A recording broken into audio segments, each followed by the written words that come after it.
Broadcasting from Salisbury University campus, this is WSDL Ocean City, NPR News Talk 90.7, putting Delmarva first.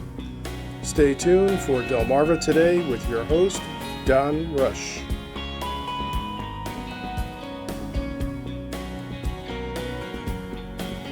It's known as Science, Technology, Engineering, and Mathematics, or STEM, and it's part of a program that's also been involved with the Virginia Space in Wallops Island. Welcome to Delmarva Today. This is Don Rush. The development of STEM programs began after a report called Rising Above the Gathering Storm that looks at the knowledge-intensive programs and how to get students involved. This morning we have Chad Pavlekovich. He is with NeXgen. Also, that's a Wacomico County School STEM program. Also, Dr. Stephen Binz. He's a Salisbury University physics professor, and elsewhere he is involved with ThinSat. We'll talk a little bit about what that is as well. Welcome to the program. Thank you. So let me just start with the idea of the background of STEM and how that comes about. I alluded a moment ago to the fact that we had this report. There's this concern about developing particularly the skills and the knowledge of students to get them involved in this kind of research so that we can be competitive. Chad, what about that? How do you see this kind of program? Well, the program that I'm a part of looks at trying to play upon the students' interests at a very younger age, especially at the middle school level. We're looking at grasping those kids and allowing them to explore their natural curiosity in a way that hopefully will help promote their interest into the high school and then possibly into a career beyond high school level. So how do they respond? For the most part, very positively.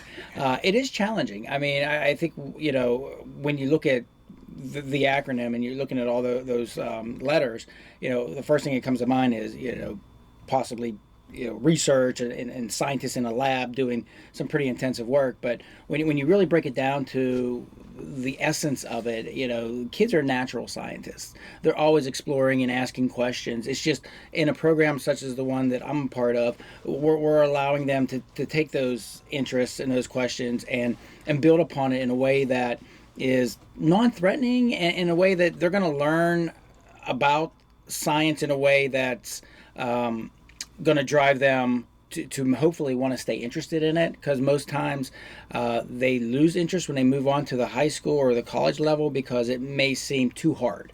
So we're trying to break down those barriers of how challenging and difficult it is at an earlier age. How do you do that? How do you give them the sense that, yes, particularly any profession like this or any area of interest, that's obviously going to have its difficulty. I can remember taking chemistry in high school, right? Right. Yeah, me too. So how do you overcome that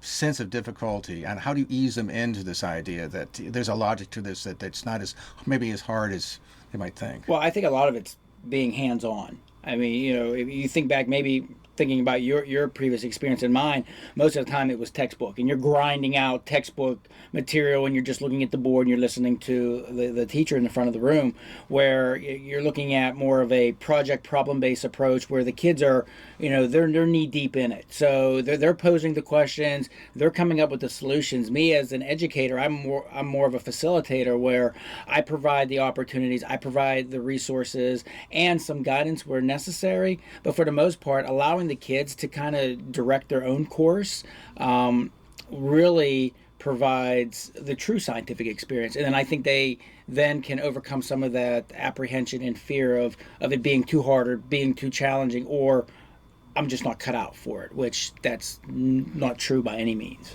What kind of projects then do they develop? Any particular projects stand out for that matter? When I look at the program that I'm a part of, we're breaking 6th, 7th, and 8th grade down into different areas. One of the larger projects that we do in 6th grade is we pose this question, how does an active Earth affect the diversity of life? And so you look at a question like that, and it sounds like a lot of words, and then when you really sit down and break it down, it's very involved, because you're looking at Earth processes and dynamics over geologic time leading up to modern age, and then you're looking at how the diversity of animal life, going all the way back to single-celled organisms up to modern day are affected by that. And then, of course, you throw in the human element now in this last time period, and then you start to allow the kids to recognize and appreciate just how far and how vast Earth history is. And so by having them be able to do lab activities, it allows them to analyze different fossils and look at rocks and just look at evolution in general. They're able to appreciate, I think, all the scientists and researchers that came before that have been able to help them learn what life was like then. How important, by the way, is that hands-on experience for them? I think it's the most important because you could have kids that they could be wizards at reading and being able to understand all that, or you got other kids that are able to write very well, but there are some kids that may be challenged by that, and yet when you put something in front of them, they're able to manipulate it physically and analyze it in a different way, so that I think builds upon different individual student strengths. And so I think that breaks down some of that apprehension that I think comes along with the fields of science, because there's a lot of jargon and a lot of big vocabulary and Sure. So I think by allowing them to break it down into their own words, into their own small pieces, that helps to ease them in and hopefully keeps them on that path.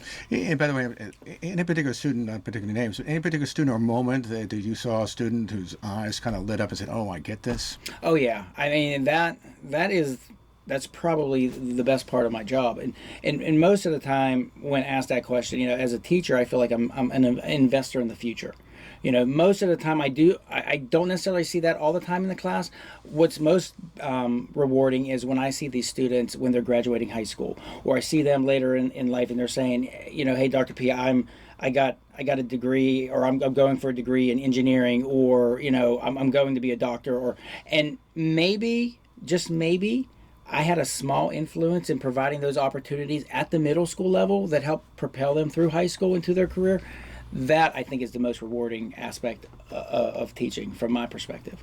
Stephen, so you teach physics, amongst other things here, which to me is outside of watching the Big Bang Theory, I'm done. I mean, tell me a little bit about your involvement in terms of developing STEM and particularly ThinSat. So I met Chad when Virginia Space down at Wallops Flight Facility contacted me about a program called the Thinset Program that they're developing along with, or that they developed along with Twig Space Lab. And the idea for it is twofold. One is to raise awareness about Wallops and the spaceport that's Sure. there. And two is STEM outreach. And so they approached us and asked Salisbury University if we wanted to apply to the ThinSat program. And basically what it is they are allowing us access to space. We can build small little ThinSat satellites. They're about the size of a slice of bread. Put whatever we want in there as long as it doesn't break regulations. And then our students get to send something into space and get the data back. So SU got a ThinSat, and along with that we have 2 STEM outreach schools. One is Salisbury Middle, where the students of those schools also get a ThinSat and get to launch one into space. So what kind of projects do these students do that they get to send up there? For the most part, it's completely up to the students. Mm-hmm. The program allows for the possibility of doing like a cookie cutter program, where you just pick the sensor, plug it in, and launch it. But you also have the opportunity to develop your own sensors. Buy them off the shelf, plug them in, program them the way you want. Some schools in the program are even trying to test different propulsion methods, different ways to try to keep the ThinSat oriented a certain way. So it's up to the imagination of the students. So now, so describe for me then, if you it's set in the rocket. Tell me then a little bit about how that all works when it begins to collect information, that kind of thing, with that arc that we see when rockets and so on go up into the atmosphere. Yeah. So one of the reasons why it can be done right now, the program is free for us, which is wonderful. Thank you again, Virginia Space. It goes on just as a ride share, just piggybacking on a rocket named Terry's rocket that's going up to the International Space Station. And of course, the ThinSats are a secondary payload. So once the Cygnus spacecraft is off, headed to the International Space Station, the rocket does what's called a retro burn, so just tries to get in a little bit different orbit, and then it releases the ThinSats at about 200 kilometers above the surface of the Earth. So, in terms of the students, what kind of reaction do you get? How engaged are they? We were talking a moment ago here about his hands-on, and I mean, they get that, feel the rocks and that kind of thing. Is it what about your students? Yeah, very excited. Went to a class to introduce the possibility. There were lots of questions, and most of the class signed up to join in on the project. And I'm offering some small amount of credit, but the amount of work that they put in and the excitement they had was far beyond what one credit would normally garner from students. So how important do you think is this kind of program? I think it's invaluable, right? It gives the students a chance to really get invested and do real science, right? And then they can just get a feel for what real engineers do, get a feel for what real scientists do. And of course, it's a really exciting topic. I could set them up at a desktop lab. They could do real science, but adding space, satellites, and rockets just adds that enormous amount of flair. It really gets them interested. So in terms of what we're looking at in terms of the future, in terms of getting students involved, is this a growing chance? Is this kind of growing project, a set of programs that get done across the country? I mean, what kind of growth are we talking about? Well, I think when you referenced the report that came out years ago, yes, STEM it's here to stay. I mean, there's a lot of educational trends that go on, but I think just where we are from a society in the amount of technology that we are inundated with today, and looking towards the future, we're going to need a workforce that's going to be very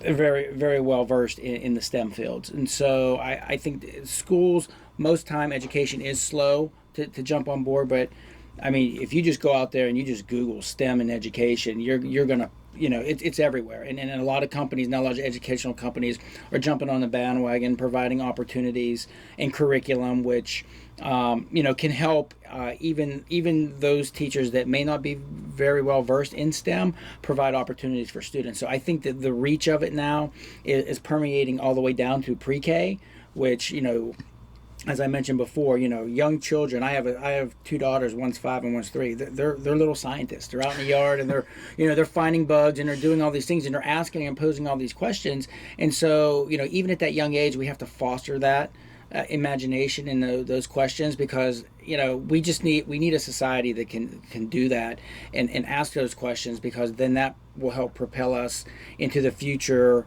When we're looking at space, and there's always questions.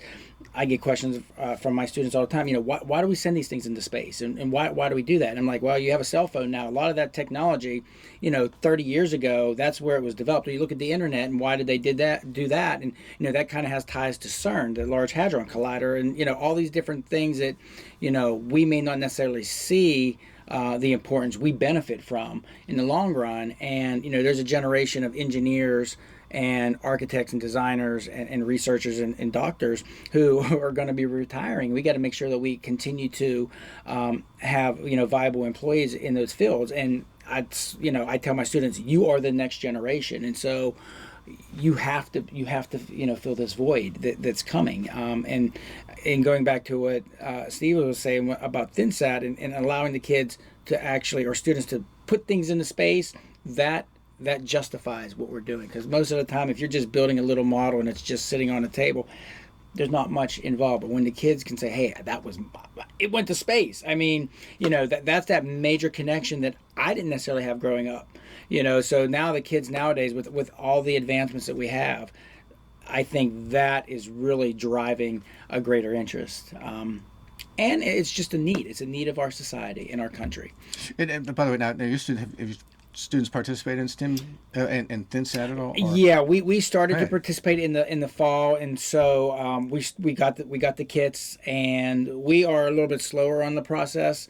There have been a couple delays, but and actually I was out at the end of the year for some personal reasons, but we're looking to move forward this fall with my 7th graders who will be 8th graders in completing that and hopefully getting it on the next launch. So, but when the kids saw it, they were amazed at the size, how small everything is, and then when told about the process and what it actually will result in, they were blown away, because it goes back to that. You mean it's actually going to go into space? It's going to be on a rocket, and it is going to take a time. There is a time period, but that's building up the anticipation, but they also have to understand that science is a process and that it's not instantaneous like everything else seems to be in the world nowadays. So there's a lot of underlying lessons that are involved in a lot of this stuff. So they're excited. I'm excited. I'm just glad to be a part of this with the kids, because like I said, ultimately I just stand in the back and just smile, while they're doing all this stuff.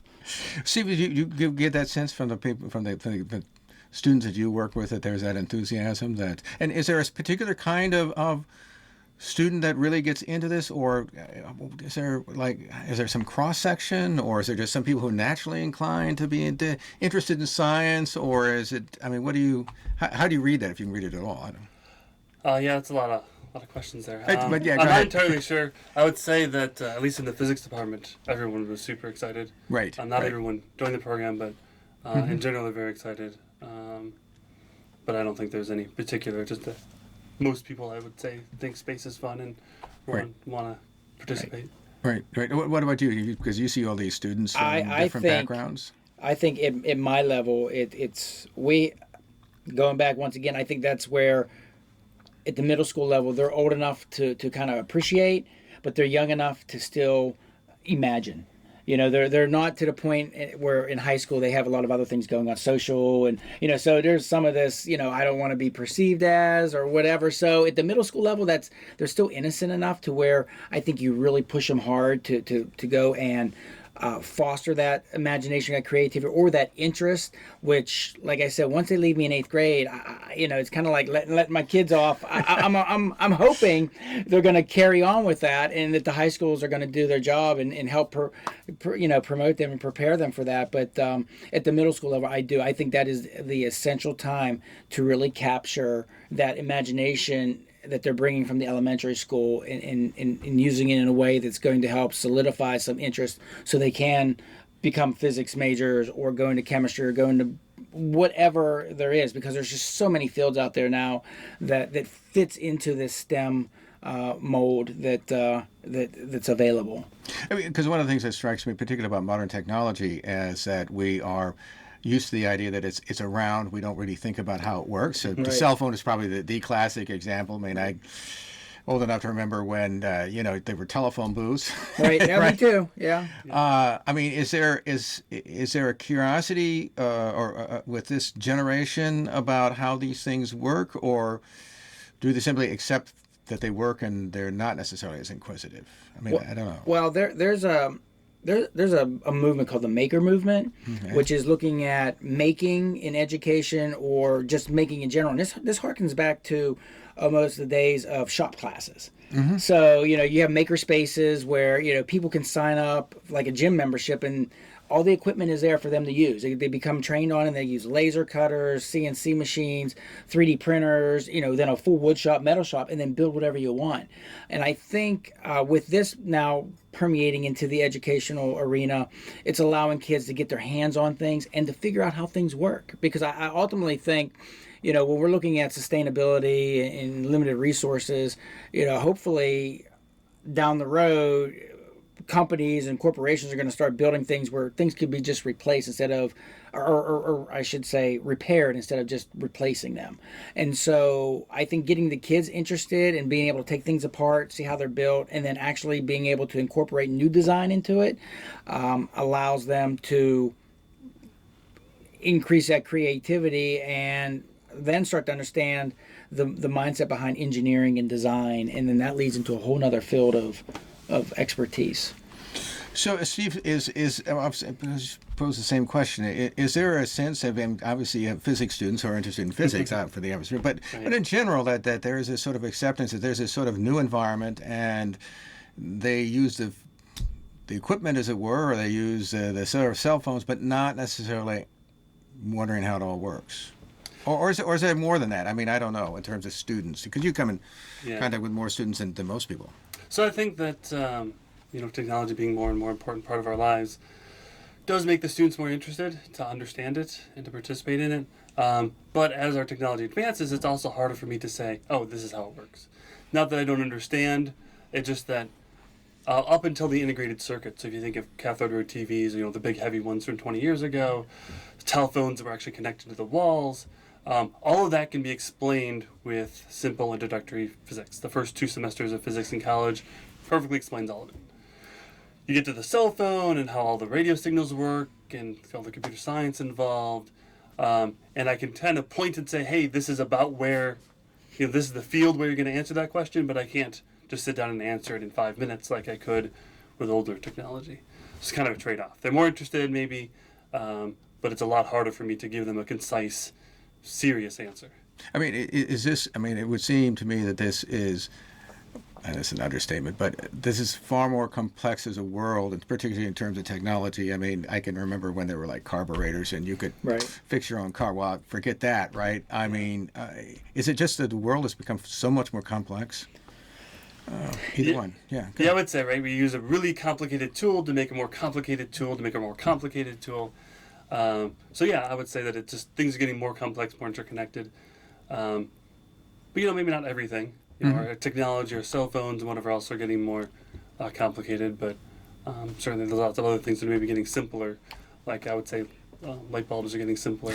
Right. That's what I was gonna comment on that. You're right. The behind the scenes, the complexity is immense, but to the end user, it's very simple.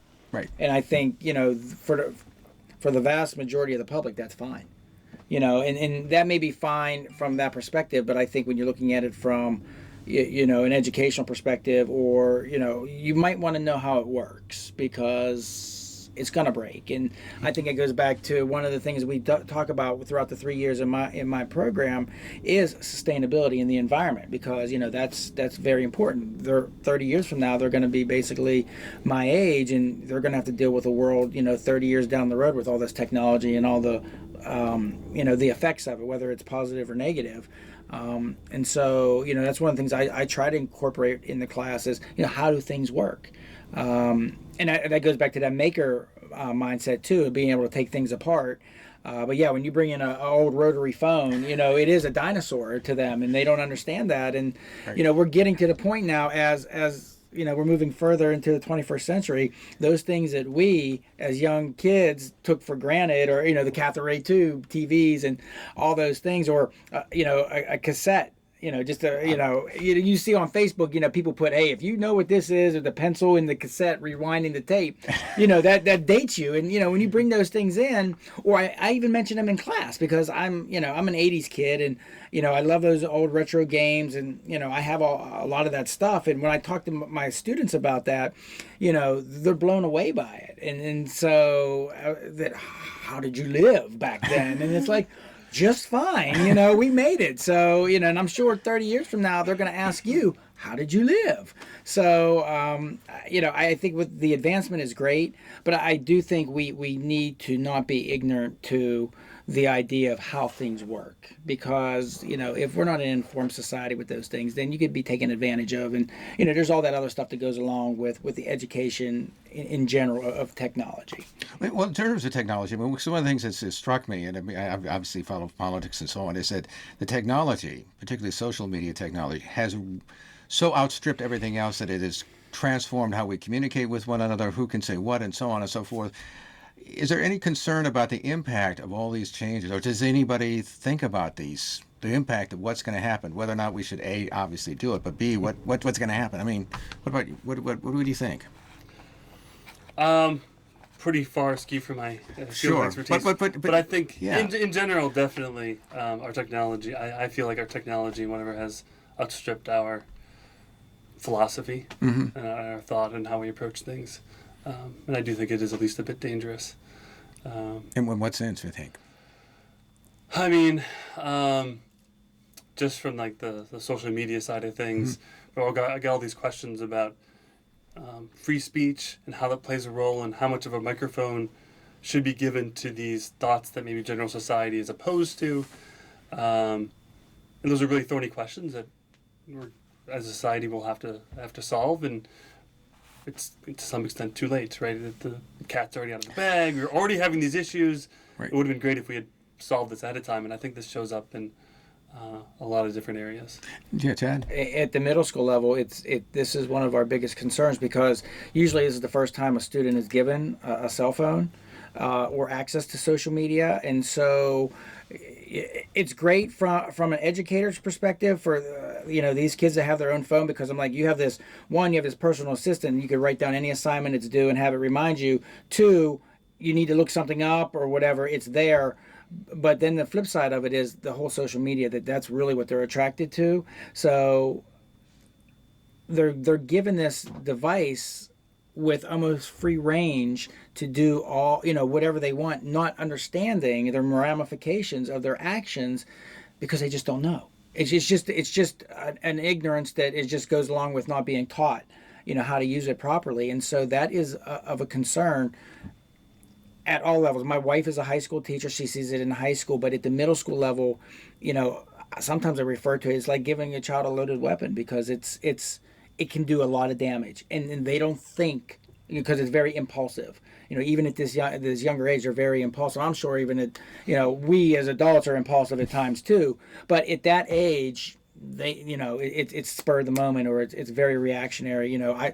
I say, what's wrong with just passing a note? Do you want to go out with me? It's, and then if you said no, it was fine, but not everybody needed to know. And, these are the things that are happening yet in a digital sense, where, they're airdropping photos and things. And, if you're in that, or you're in that area, you're getting these pictures too. And so, they just don't understand. And that goes back to how it works. They don't understand how it works. And so I think, that goes back to having them learn all this as well, which we could talk for hours on that, on a whole different topic, but social media is of a great concern at the middle school level from all teachers, no matter where they're teaching or what. It is a concern. I mean, it's almost like the technology is outstripped. I think you indicate, the technology is outstripped.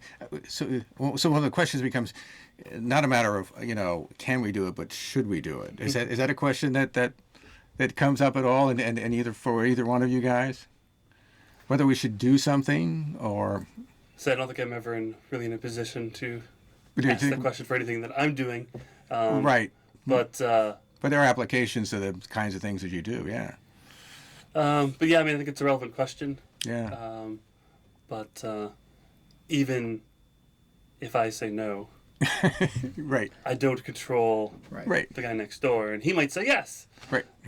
So it's tough. This is where, as a science teacher in middle school, it's assumed that I know all answers to everything. So the kids will ask me all kind of questions, and they think I'm just going to be able to answer all these questions like I'm a walking search engine.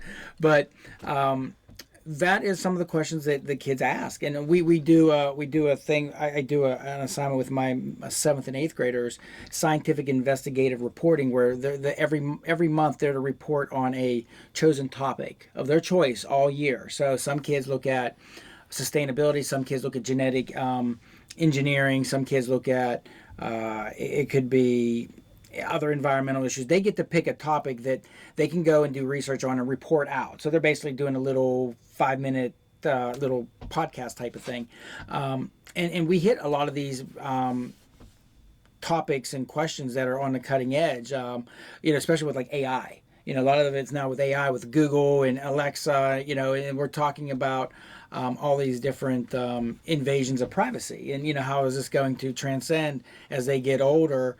And it's really the kids driving this, and so I kind of sit back and let them do all the work and share it with each other, which is quite interesting, because that brings up a lot of debate in class. And then we talk about it from a citizen's perspective, from looking at it from an engineering perspective or technology perspective. But it allows the kids to really see what's going on around them in their world and how it's going to affect them moving forward. I think finally, we come back to something you mentioned about looking at the globe, looking at how life and the processes occur. Is there any greater awareness, you think, particularly for the students that you're teaching, of the kind of impact that the technology that we all love is having on the planet? Is there an awareness at that age at all? I don't know if there's an awareness of how the technology, Or that we are? I mean, I'm not sure. well, from a pollutionary perspective, from those types of environmental degradations, yes, they are very aware. However, being aware and being proactive are two different things. Right. And so we've been working with the kids. Our sixth graders this year have done a capstone project where we're looking at developing a sustainability model for local businesses here in Salisbury on how they're, especially restaurants, on how they're using their utensils and things like that, trying to be more sustainable. So they're actually looking at the economic impact of the difference between washing plates and dishes compared to using disposables and things like that. So they're learning all aspects of it. So it sounds great to say, hey, let's all recycle and let's all do this, until they start talking to people and are like, oh, well, it cuts into my bottom line, I can't employ somebody, so they're starting to see all these other aspects of it as well. But from a technology perspective, I don't necessarily think they see all of it. And that could take a whole year of in-class study to try to get them aware of it. So there's a lot to cover. So I try to, hit the key points. But when the kids bring the questions to the class, I always acknowledge those questions and entertain the discussion, because we want them to be scientifically literate. That's my ultimate goal with my kids. I want them to understand the science. So when they're listening to the news, or either on the radio, or they're reading it online, or they're listening to it on TV, they're going to be able to say, I don't know if that's necessarily true, or I would need more information on it. So I want them to be able to think from a scientific thought process, so that they're well informed, because they're the ones that are going to be taking care of us when we're older. So I want to make sure that they have their heads on straight. That's true. I mean, even if they don't become scientists or Right, whatever, right, they at least exactly. have that appreciation. And I think that goes a long way in any field. If you have the more knowledge you have about how things work and the technology works, the more independent you can be, and the more productive you can be. Going into physics, I found that my computer science background really helped me. It saved me a lot of work. My advisor wants me to do all of this grunt work. I can write a program, do the same thing, be done a lot quicker. And when I have issues, I can usually solve them myself instead of going to someone else, like the IT department or whatever else. So I think that applies to lots of different fields. That the more you know about the technology of how it works and the science, the more independent you can be and the more efficient you can be. So definitely encourage. We've been speaking with Chad Pavlekovich. He is director of the NeXgen program that's here in Wycomico County for the STEM program. Also, Dr. Stephen Binz. He's a Salisbury University physics professor, also involved with ThinSat. Appreciate both of you stopping by and chatting with you. Thank you. Thank you. This has been Delmarva Today. I'm Don Rush. Thanks for listening.